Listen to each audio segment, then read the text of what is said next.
Hey friends, and welcome back to another episode of Retirement Answers. My name is Jacob Duke. As always, I'm your host. This week we're talking about gap years. We're going to answer the question how you can successfully plan for and use your retirement gap years to your advantage to help lower your tax bill either year after year while you're in that period of time, or even perhaps lower your tax bill throughout the rest of your life. So we're going to talk about what those gap years are, how you can use them to your advantage, and maybe you've heard of these gap years before, or maybe this might be a new concept to you. So we're going to cover what the gap years are. We're going to discuss what you need to know on how to use them to your advantage. We're going to walk through a real life example of this in action so that you can get an idea of how this all works together. And then I want to give you my big takeaway there at the end. But before we jump in, let's go ahead and highlight this week's listener review. It comes in from Marley, and she gives the show 5 stars and says, "I highly recommend. Jacob is very knowledgeable and I've learned so much. Give him a listen." Thank you so much for that review. I appreciate it. I'm glad to hear that it's been valuable and impactful for you in a positive way. If you are enjoying the show, then I would appreciate if you gave a rating and review there on Apple Podcasts or Spotify. Okay, so let's go ahead and jump in. So first things first, we've got to answer, what are these gap years? Like, what does that mean? We're not talking about time off between high school and college, or even perhaps a break between jobs. What we're really talking about are the years prior to 2 important dates. And those dates are when you take Social Security and when your RMDs will begin. So this is the period of time between whenever you retire and whenever those dates would happen in the future. So it could be 60 to 67, let's say, if you're taking your Social Security at 67, or it could be 65 and you take Social Security at 67. So depending on when you retire and whenever you start your Social Security or your RMDs would kick in, that is what we're calling your gap years. So you might be wondering, Jacob, why are these years so important? Like, what is so important about them? And it really comes down to the fact that most of the time, this is a period of lower taxation for retirees, meaning there's a gap between their income they were earning in the high income years towards the end of a career, but also before their RMDs would kick in on their tax deferred assets whenever they are forced to take RMDs out and potentially do that at higher income tax rates. So most retirees have accumulated a majority of their retirement savings in their tax deferred accounts, such as IRAs or 401ks, but that money has yet to be taxed. So it will be taxed in the future whenever RMDs kick in, or whenever you take money out before RMD age. So I guess this creates a problem, perhaps, and you're going to be forced to take and pay income tax on that money, even if you don't want it or need it. So that's why we've kind of got to plan for that and see what we can do to avoid that if at all possible. So if you've got more than 1 million or even more than that in a tax-deferred retirement account, utilizing these gap years to your advantage is going to be crucial to lowering your lifetime tax bill. So I've talked about it in the past about last 5, first 5. In fact, I've done an episode on this. Basically, this idea of the last 5 years of your working career and then the first 5 years of your retirement. These are the really important years that you have to get things right. The last 5 leading up to your retirement, we've got to make sure we're planning, doing everything that we need to do to be ready for all the steps we have to take in retirement. And then that first 5, that's whenever we have to execute. So the first 5 is really, that's the gap years that we're talking about here. And sometimes it can be longer than 5 years, it can be shorter than 5 years, but on average, typically we have this gap of 5 years before someone starts taking their Social Security after they retire. So these are the gap years, and it's really your chance to optimize your retirement savings and lower your tax bill throughout the rest of your life. So how do we do this? How do you do this? And what can you do during these gap years to help lower your future taxes? The first one is Roth conversions. The second one is tax gain harvesting. And the third one is withdrawal sequence planning. So where you take money and when you take from certain accounts. So those are the 3 things we want to talk through today before we walk through an example. And then I want to give you my big takeaway. But let's go back to Roth conversions. Maybe you've heard of Roth conversions before. I'm sure that if you're listening to this podcast, you've heard of them. And in fact, if you've listened to me for any length of time, you've probably heard me mention the word Roth conversions. Basically, a Roth conversion is just whenever you move money from a tax-deferred account into a tax-free account or after-tax retirement account. So the way to do that, though, is we have to pay the taxes on the amount that we convert.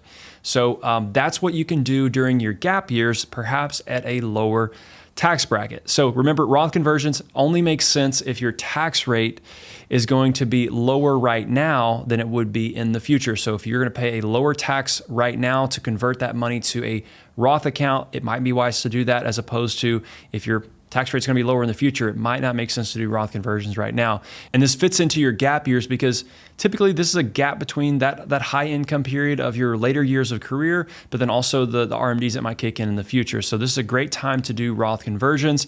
And doing your Roth conversions during this time will help lower your RMDs in the future, helping you save taxes on the RMD itself, but also potentially saving taxes on Social Security by lowering how much of your Social Security would be taxable. We have to remember, not every type of income is taxed the same, and we're going to talk about tax gain harvesting here in a second on long-term capital gains.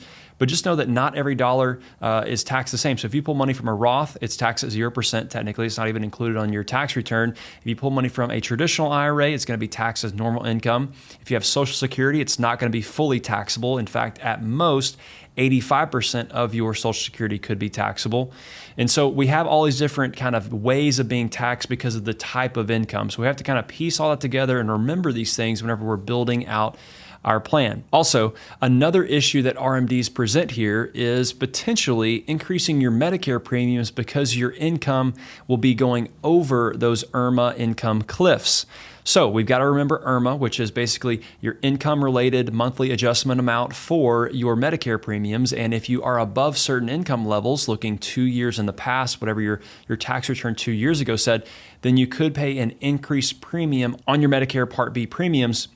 And so we've got to remember that, because if your RMDs are going to be so much so that you're going to be in those new IRMAA higher income brackets, now you're going to be forced to pay perhaps IRMAA the rest of your life because you didn't do the planning during your gap years you otherwise could have done.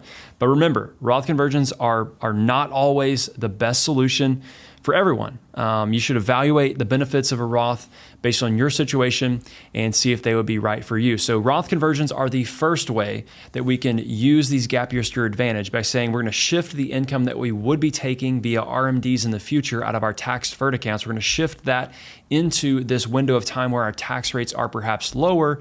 And because of that, we're going to pay a lower overall lifetime tax bill. We're going to look through an example of this here in a little bit, like I talked about. The second way that you can utilize these gap years to your advantage to help lower your tax rate is by doing tax gain harvesting. Now, maybe you've heard of tax loss harvesting, which is intentionally offsetting some gains in your brokerage account with other losses that you have there in the account as well, so that you kind of wash those out together and there's no capital gains tax because you offset the gains with the losses. But tax gain harvesting is intentionally realizing the gains without realizing any offsetting losses.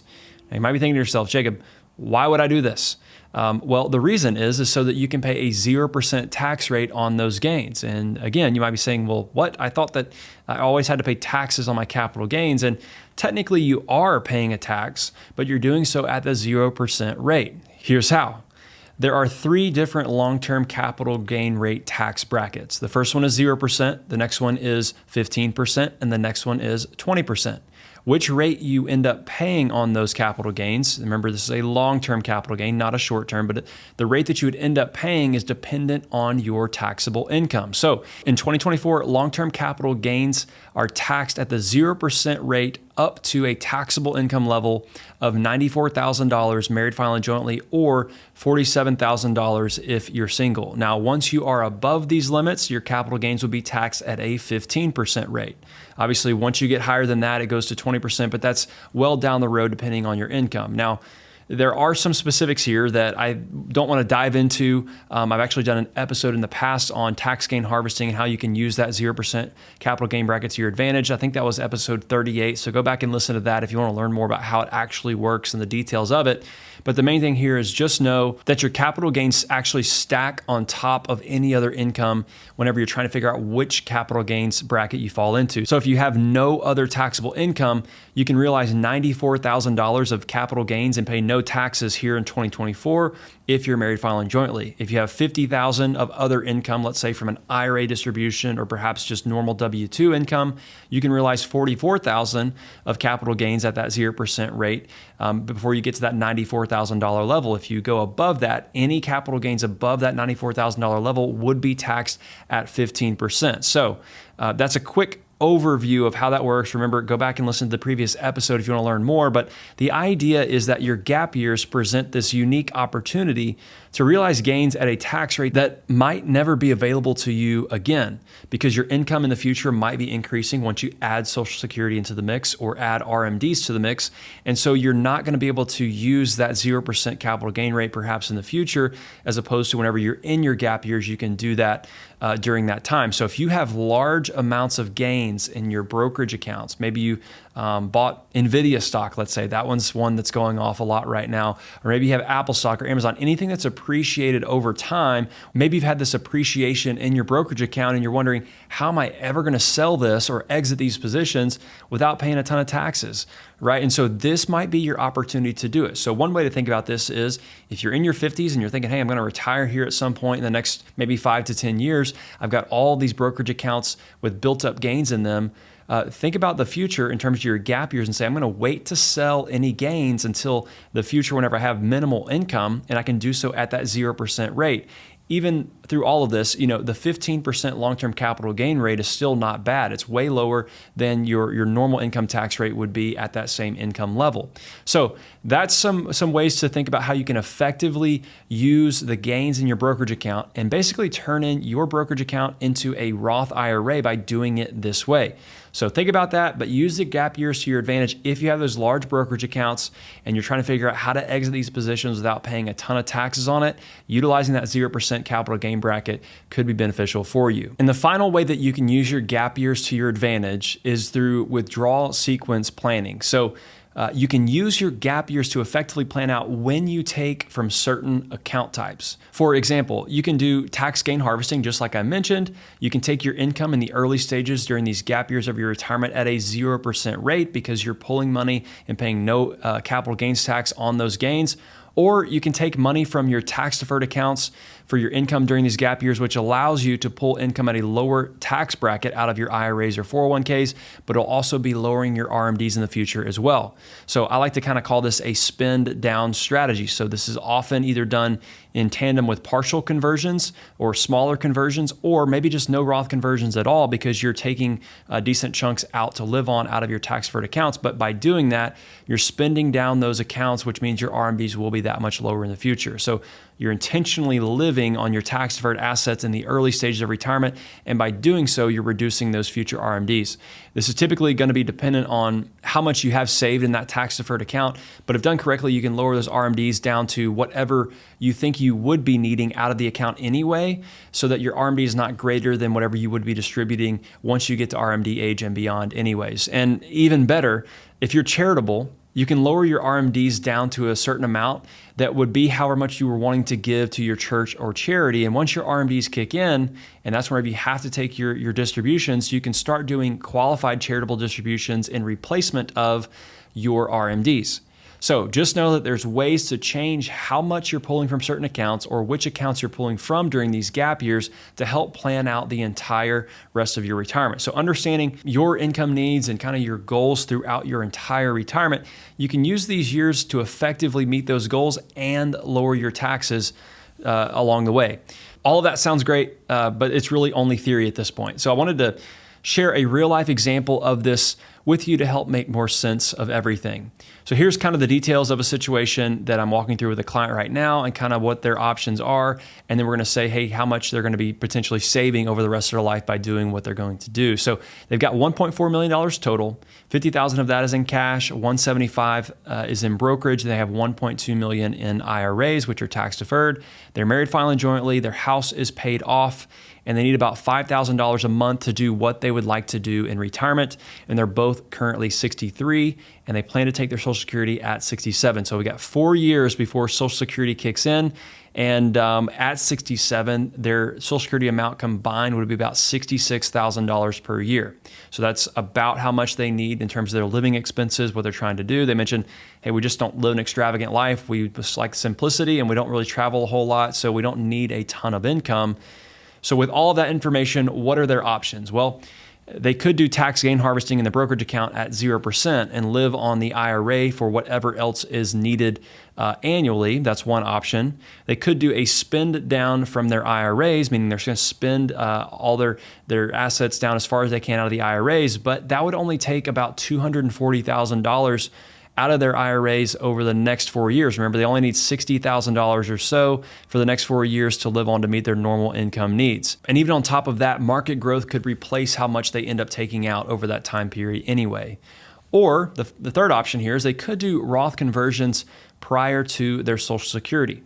This would lower their tax-deferred balances, resulting in lower RMDs in the future. It takes advantage of that 10, 12, and 22% brackets. And remember, these are increasing in 2026. So if we take advantage of that, instead of paying 15% in the future or 25%, depending on which bracket we're in, we can take advantage of those lower brackets while we have them. Obviously, everything's written in pencil, so who knows what the future holds, but it's just what we know right now. They can choose to live on cash in the brokerage account during these gap years while doing the conversions, or do a combination approach where they pay taxes with cash and brokerage account while living on those IRA funds. So regardless of how we end up going each year in terms of where they get their income from and things like that, they're lowering their future RMDs by doing the conversions. They're building Roth accounts for their grandkids, which they mentioned was important. They wanted to leave something for them, and leaving a tax-free account such as a Roth is far more valuable than leaving a tax-deferred account. And they want to lower their taxation on Social Security in the future. So by doing all those things, they're going to lower their RMDs in the future, which will make less of their Social Security taxable. And all of these different benefits that we just talked about, by doing the Roth conversions, living on brokerage account or cash or some combination of those two things, all of that adds up to around $300,000 of tax savings and tax-free growth moving into the future. So $300,000 over the rest of their life is being either built up tax-free or saved on taxes because of this strategy we're doing during their gap years. So that's the total benefit of this strategy. But it could even be more than that, depending on how much those Roth IRAs grow over this time period as well. So once they turn on Social Security at 67, they're going to have enough money or income to live the life that they want to live. Obviously, anything that they can take from their portfolio above that is going to be additional, meaning they can go have fun and do whatever they'd like to. But the key is they get to choose. They don't have to take all of their money from a tax-deferred account in the future if they don't want to. They're lowering their lifetime tax bill by upwards of $300,000. And if no action is taken during their gap years, they're going to have lower taxes during the gap years, yes, so this first 4 years of their retirement, but they're only building up that larger tax bill for themselves if they do nothing right now. So by the time they get to 73 or 75, whenever their RMDs will kick in, they could have upwards of $2 million in that tax-deferred account, which means their RMDs will be much larger, making more of their Social Security taxable, potentially pushing them into IRMAA brackets one day where they have to pay more on their Medicare. And so these 4 years for them are crucial to lowering their tax bill and not having the snowball effect of all these other negative consequences of just kind of sitting on your hands and doing nothing during this prime opportunity. So this is a real example of a client, and hopefully it gives you some context and gives you maybe some hope around how you can use your gap years to your advantage to lower your lifetime tax bill. So here's maybe a big takeaway for you, the thing that I want to emphasize that makes this all work. All of these ideas and strategies, they sound good. But in order for them to work, they have to work together. So you can't look at each of these ideas in a silo or in a vacuum and expect the plan to work out. You have to take a truly comprehensive approach to all of this and make sure you're doing what's best for you based on your situation, because not all these ideas apply to everyone. Maybe some apply to different people, or maybe in a condensed fashion or in a kind of reduced amount. So just make sure that it all applies to you. But the key here is that it has to be comprehensive. All these things have to work together. You can't take Social Security and expect to do Roth conversions to the full benefit of the Roth conversion. You can't take Social Security and expect to do $94,000 of tax gain harvesting. Like, all these things have to work together, and planning that out leading up to your gap years is crucial. And then when you're doing this during the gap years, you got to execute it correctly. So hopefully this is helpful for you as you continue to navigate your retirement plan and all the things that come with it. So hopefully this is helpful for you as you continue to navigate all the things that you've got to plan out for your retirement. Other than that, I hope you have a great week, and I look forward to talking with you again right here next week.